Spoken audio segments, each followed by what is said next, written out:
Good morning students. आज हम लोग क्लास 2 में और थर्ड लैंग्वेज के लिए क्लास 6 में पढ़ेंगे हिंदी व्याकरण की किताब। और इसमें हम लोग चैप्टर नंबर 1 समाप्त किए थे। चैप्टर नंबर 1 आपका था हमारी भाषा।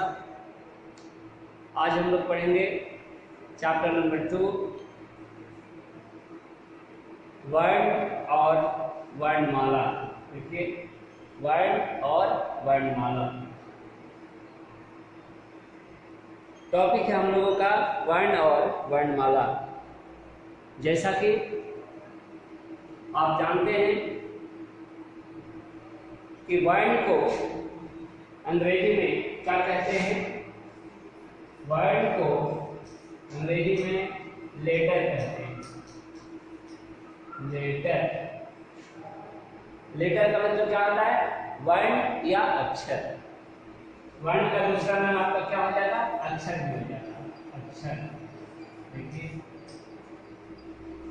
सभी बच्चे पेज नंबर 10 को निकालें। 10 को ग्रामर में क्लास 2 के जो बच्चे हैं व्याकरण की बुक में, और देखें ध्यान से। तो हम क्या बता रहे हैं कि वर्ण या अक्षर का दूसरा नाम क्या है? लेटर। अंग्रेजी में इसको क्या कहते हैं? लेटर। जब वर्ण आपस में मिलते हैं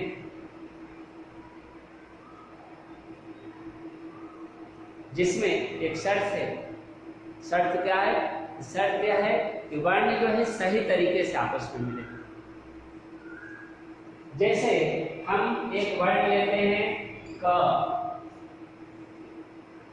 एक हम लेटर लेते हैं क। ये व्यंजन वर्ण का पहला लेटर है। व्यंजन वर्ण का क्या है? पहला अक्षर है। और फिर यह वर्ग का लेटर लेते हैं क्या? ल। यह वर्ग में ल आता है, य र ल। तो हम दो अक्षर लिए, एक लिए क व्यंजन वर्ण और दूसरा व्यंजन वर्ण लिए हम क्या? ल। क और ल वो अक्षर हम आपस में जोड़ते हैं। ठीक है, क्या हो जाएगा? इससे बन जाएगा क्या आपका? कल। कल कल कल क्या होता है? तो कल को हम दो अर्थ में प्रयोग करते हैं। एक तो कहते हैं कल मीन्स आने वाला कल, टुमारो। दूसरा कल कहते हैं क्या? बीता हुआ कल, स्टरडे। यह है दिन से संबंधित है। कल मैं विद्यालय जाऊंगा, या कल वह मेरे घर आया था। तो कल वह मेरे घर आया था, यहाँ पर बीता हुआ कल हो गया। और कल मैं विद्यालय जाऊंगा, यह क्या हो गया? आने वाला कल हुआ। एक टुमारो हुआ और दूसरा स्टरडे हुआ। कल का एक प्रयोग ये हुआ। दूसरा कल क्या होता है? तो जैसे कल कारखाना, मशीनरी चीज है ना, तो एक कल वो भी होता है। कल ऊर्जा, पार्टिकल्स ऑफ व्हाट? मशीन। ठीक है। या फिर हम कल का प्रयोग करते हैं, जैसे चापाकल या हैंडपंप हम यूज करते हैं। आप गांव में जाएंगे तो देखने को मिलेगा, पानी हम लोग चापाकल से देते हैं। वो भी क्या है? एक कल है। तो कल का प्रयोग इस तरह से हम विभिन्न अर्थों में करते हैं। ठीक है, कल कारखाना कहिए, कल पुर्जा कहिए। इसके बाद से क्या? इसके बाद से हम क्या बोले? कल, आने वाला कल और बीता हुआ कल, जो समय का प्रतीक है, जो समय के बारे में बताता है। तो ये क्या हुआ? ये हुआ अक्षर से शब्द का निर्माण। आइए हम आपके बुक शीट पर आते हैं। अब एक बार सभी बच्चे पेज नंबर 10 को निकालें और देखें। जैसा कि आपकी बुक में देखिए लिखा जा रहा है क्या? कि बच्चों, जब हम कुछ कहते हैं तो हमारे मुंह से कुछ ध्वनियां निकलती हैं। जब हम कुछ कहते हैं तो हमारे मुंह से क्या होता है? कुछ ध्वनियां निकलती हैं। ध्वनि यानी साउंड। कुछ हमारे मुंह से आवाज़ निकलती है। ठीक है, इनका कुछ ना कुछ अर्थ होता है। जैसे मैं आवाज़ दे रहा हूँ, कल मैं आपको हिंदी में अध्याय 2 पढ़ाऊँगा, तो जो हम ध्वनि निकाले, जो हम साउंड निकाले, यह क्या हुआ? इस ध्वनि से कुछ शब्द बने, इन शब्दों से एक वाक्य बना और इस वाक्य का कुछ अर्थ हुआ। तो यही बताया गया है क्या बच्चों, जब हम कुछ करते हैं तो हमारे मुंह से कुछ ध्वनियाँ निकलती हैं, इनका कुछ न कुछ अर्थ होता है। ठीक है, और इस प्रकार हम कह सकते हैं, क्या कह सकते हैं कि ध्वनियों के मिलने से, ये ध्वनि जब मिलते हैं तो क्या होता है? शब्द का निर्माण होता है। फिर हम इससे आगे बढ़ते हैं तो क्या कहते हैं? जब शब्द मिलते हैं, कल मैं घर जाऊंगा, इस प्रकार ये शब्द आपस में मिले, कल मैं घर जाऊंगा, ये अलग अलग शब्द जो है मिले आपस में, और इस प्रकार क्या हो गया? वाक्य का निर्माण हुआ, वाक्य बना। तो यहाँ पर स्पष्ट हुआ, क्या स्पष्ट हुआ? कि वर्णों से शब्द का निर्माण होता है और शब्द से वाक्य का निर्माण होता है। ठीक है, आइए समझें। कुछ उदाहरण आपका दिया गया है बुक में, देखा जाए उसे तो आप उसे अच्छी तरह से समझेंगे। जैसे हम लेते हैं, कुछ ध्वनि लेते हैं, क्या वे ध्वनि है? तो वे ध्वनि है आपका, जैसे हम लेते हैं र हलंत प्लस आ प्लस ज हलंत प्लस आ। ये देखिए रा में जो नीचे दिया गया है इसे टेढ़ी रेखा हल्का, इसको क्या बोलते हैं? इसको हलंत बोला जाता है। क्या बोला जाता है? हलंत, है ना? ध्यान में र हलंत प्लस आ मिलकर क्या बना?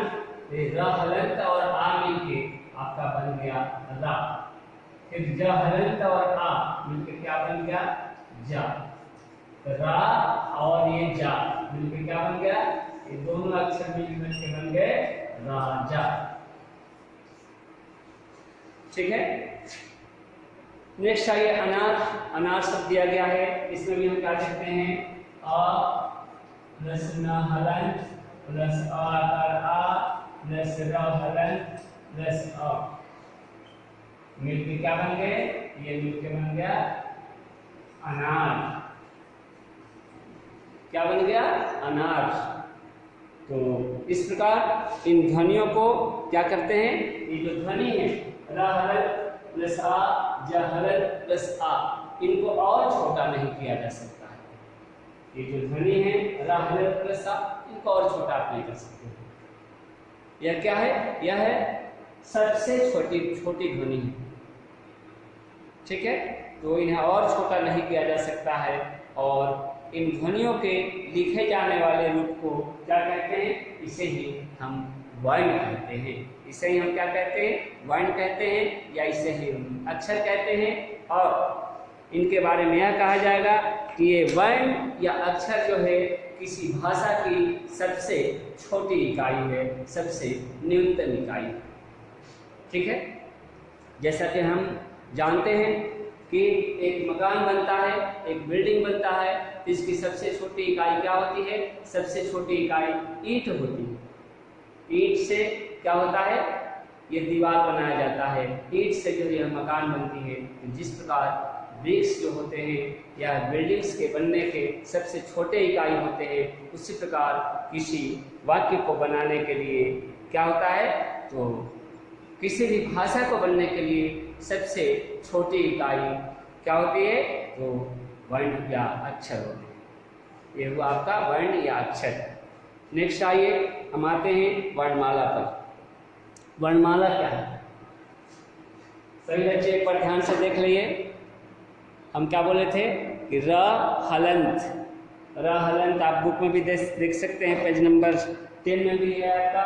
ये देखिए र में यह हलंत है प्लस आ, ये बिल्कुल क्या बन गया रा। फिर ज हलंत है ना, हलंत ये नीचे जो दिया गया क्या है हलंत इसको कहते हैं, टेढ़ी रेखा जो छोटी सी दी गई प्लस आ क्या बन गया ज हलंत प्लस आ जा, है ना, राजा। ठीक है, तो इस प्रकार क्या बोला गया, इस प्रकार बताया गया कि वर्ण या अक्षर जो होता है किसी भाषा की सबसे छोटी इकाई होती है। अब आइए वर्णमाला पर। तो वर्ण से ही वर्णमाला बनता है।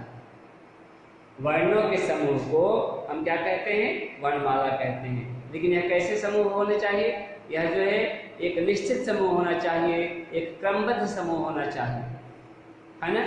जैसे हम हिंदी वर्णमाला को लेते हैं तो हिंदी वर्णमाला में हम अक्षर को दो भागों में बांटते हैं, एक जो है स्वर वर्ण है और दूसरा व्यंजन वर्ण है। स्वर वर्ण की संख्या 11 होती है, अ से अ तक, है ना, अ आ ह्रस्वी दीर्घी ह्रस्व दीर्घ री ए ऐ ओ और अ। कितने हो गए 11 है आपके स्वर वर्ण। और व्यंजन वर्ण की संख्या, व्यंजन वर्ण की संख्या कितने हुए 33 हुई। अ से अ तक 11 है जो वर्ण है वह स्वर वर्ण हुए। और इधर आते हैं व्यंजन वर्ण में, तो कवर्ग चवर्ग टवर्ग तवर्ग पवर्ग यवर्ग के अक्षर क्या होते हैं, तो ये व्यंजन वर्ण होते हैं और इनकी संख्या कुल कितनी होती है 33 होती है।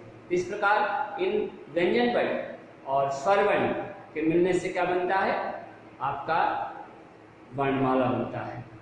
ठीक है, तो हिंदी भाषा की कई ध्वनियां हैं, जब इन ध्वनियों को एक निश्चित क्रम में लगा दिया जाता है तो इन्हें वर्णमाला कहते हैं। अर्थात वर्णमाला क्या है, वर्णों का क्रमबद्ध समूह को, है ना, वर्णमाला कहते हैं। ठीक है, वर्ण का जैसे हम बताए 2 भेद है, एक स्वर और व्यंजन। स्वर वर्ण की संख्या 11 है, आपका पेज नंबर 11 में देखिए दिया गया है। ठीक है, क्या अ से अ तक देखिए दिया गया है ना। अ से अ तक आपका क्या होता है व्यंजन वर्ण, नहीं स्वर वर्ण, सॉरी स्वर वर्ण होता है अ से अ तक। देखिए एक बार देखिए दिखा देते हैं आपको।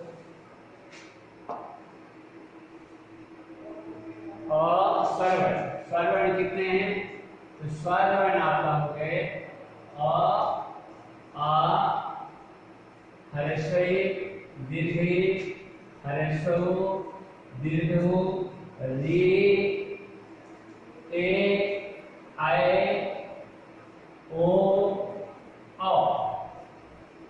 ये 11 है, संख्या में कितने हैं 11 है। ये क्या हो गए, यही आपके हो गए स्वर वर्ण। फिर व्यंजन वर्ण कितने हैं, व्यंजन वर्ण आपका 33 है।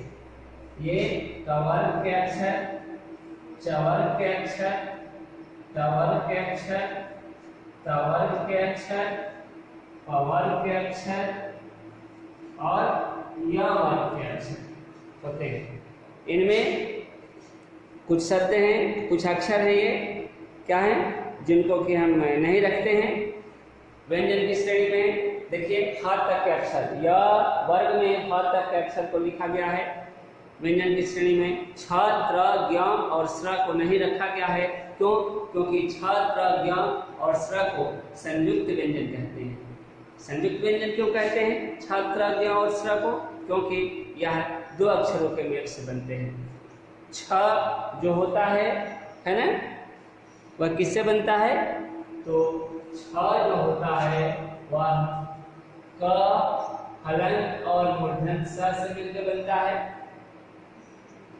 त्र जो होता है त हलंत और र को मिलने से बनता है।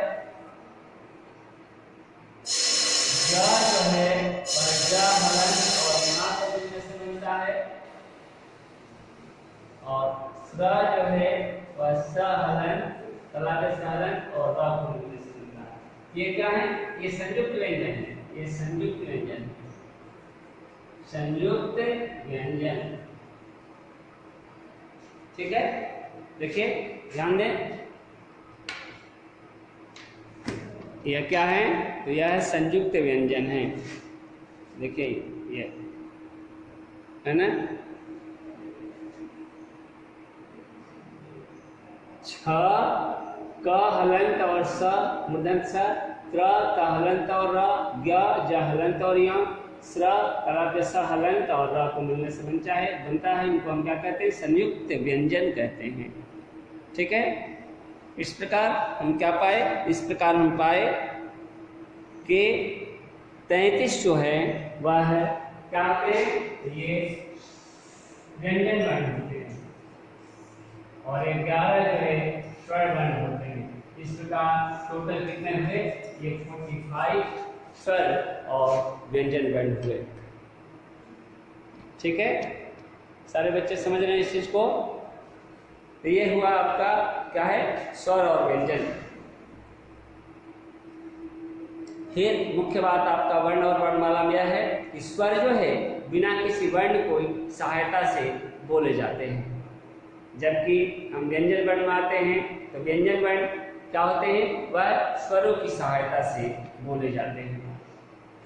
इस प्रकार हम निष्कर्षतः है क्या क्या पढ़े कि अ से अ तक आपका क्या होते हैं, अ से अ तक स्वर वर्ण की श्रेणी में आते हैं।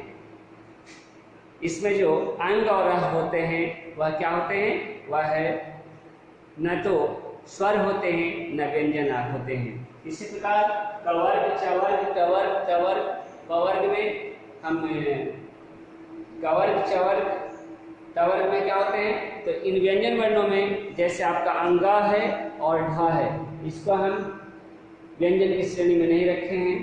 फिर से आपका छ त्र ज्ञ और स्र को संयुक्त अक्षर कहते हैं। तो बाकी जो बच के व्यंजन वर्ण 33 वे क्या होते हैं, व्यंजन वर्ण की श्रेणी में उन्हें हम रखते हैं 33 जो अक्षर है। तो अब स्पष्ट हुआ क्या, हम इस बिंदु पर अब पहुंचे। अब तक हमने क्या सीखा, अब तक हमने यह सीखा कि बोलते समय हमारे मुंह से कुछ ध्वनियाँ निकलती है, पहली बात, जिन्हें कि अक्षर कहते हैं। और इन अक्षरों से क्या बनते हैं, इन अक्षरों से शब्द बनते हैं। जबकि शर्त क्या है, ये अक्षर जो है सही तरीके से सही अर्थ को लेकर एक दूसरे से मिले। फिर इन अक्षरों से शब्द बनते हैं और शब्द जब सही तरीके से एक दूसरे से मिलते हैं, शब्द का जब सार्थक समूह मिलता है एक दूसरे के साथ, तो उससे वाक्य बनते हैं। तो ध्वनियों को मिलकर के क्या बनते हैं, ध्वनि को मिलकर, जो कि अक्षर या वर्ण जिन ध्वनियों को कहते हैं उनको मिलकर के शब्द बनते हैं, शब्दों से वाक्य। ध्वनियों को जिन्हें अक्षर या वर्ण कहते हैं इन्हें और छोटा नहीं किया जा सकता है। और वर्णों के समूह को, क्रमबद्ध समूह को, क्रम मतलब लगातार, अ आ ह्रस्व दीर्घ अ तक चले जाइए, फिर कवर्ग का, चवर्ग का, टवर्ग का, तवर्ग का, पवर्ग का और यवर्ग का अक्षर लीजिए, है ना, सारे अक्षर संयुक्त अक्षर को छोड़ करके ह तक। तो यह क्या हुए, वर्णमाला। वर्ण के दो भेद, स्वर और व्यंजन, और स्वर की संख्या 11 और व्यंजन की संख्या 33। हम लोग यहाँ तक पढ़े। और नेक्स्ट डे क्या करेंगे, हम इसका क्वेश्चन आंसर को करेंगे। तो आज के लिए इतना ही। नेक्स्ट डे आपसे मिलते हैं क्वेश्चन आंसर के साथ। धन्यवाद।